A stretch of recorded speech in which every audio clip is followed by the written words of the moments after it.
Hi, it's me again with Corel Draw Tips and Tricks. Still another video about the six-sided polygon, but totally different look. And if you look there, the colors are not created equal. The blue has a sharp point, green does not, red has a sharp point. But it really works out, and this is how you derive at it. And I was going to do the one in color, different colors, but I really think it works best to do the blue. I think the blue really looks the best, or a solid color. So to do this, I'm going to take a 1 by 1 square with my ratio locked. I can type in 1. I don't know why that turned black. Anyway, got a 1 by 1 square. I've got my nudge distance set on 1 inch. I'm going to Control D and make a duplicate. Control D, Control D. Now, I don't want to keep going down, because if I hit Control D, it'll go down again. I don't want that. I want to go over.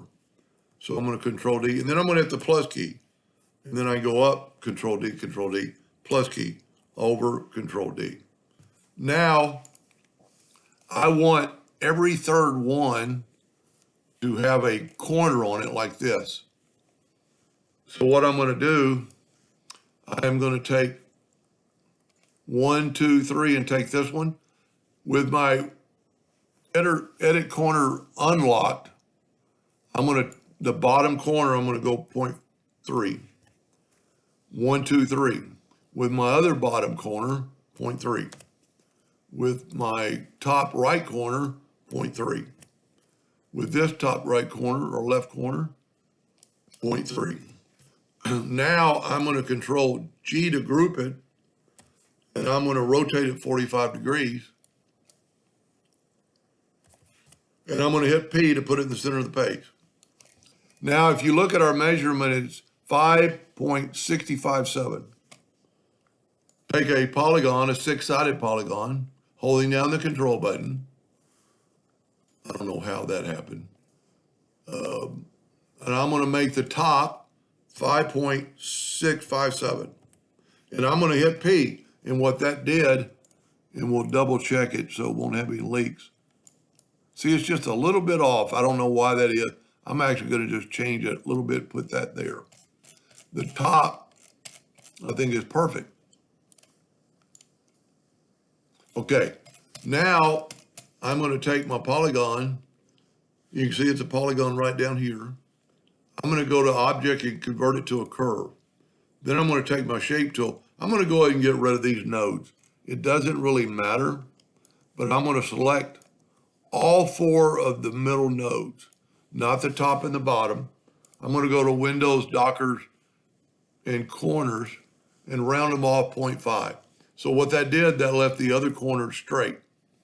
Now we need to do a little deleting with the virtual segment delete key. So we're going to come around this corner and then delete all the way to that corner. Then we're going to come around this corner and delete until that corner. Then come around this corner. Don't worry about the outside. So now we have 4. I messed up. No, I didn't. That's right. So don't worry about these edge corners. You could delete them, but you don't have to. Now what I strongly suggest is grab it all and Control G.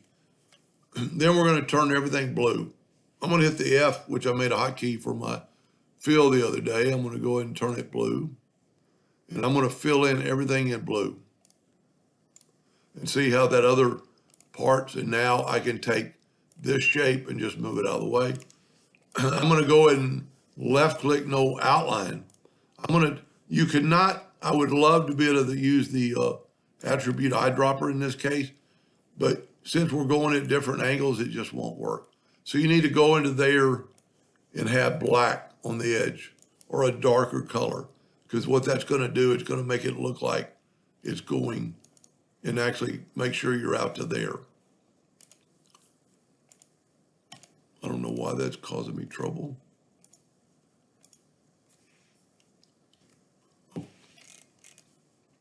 Wow. I had a hotkey set up for escape. I hit the escape key. Anyway, that's a hotkey to put things at the top of the page. But since they weren't grouped together, it overreacted.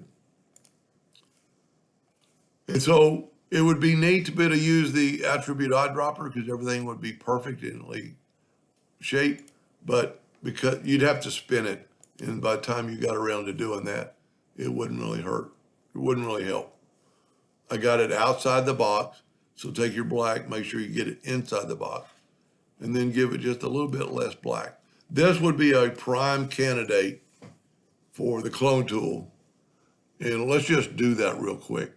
Let's, well, you really can't because they're different, because of these pointed shapes. I apologize for that. You can't, you want to clone, you'd have to rotate it. And if you rotated these, they wouldn't fit in there. But anyway, that's a pretty cool design. A little bit more difficult, and but it's a really pretty neat 3D effect. I still like the blue better. The color shows it off a little bit. Anyway, I hope that helped. Thank you for watching.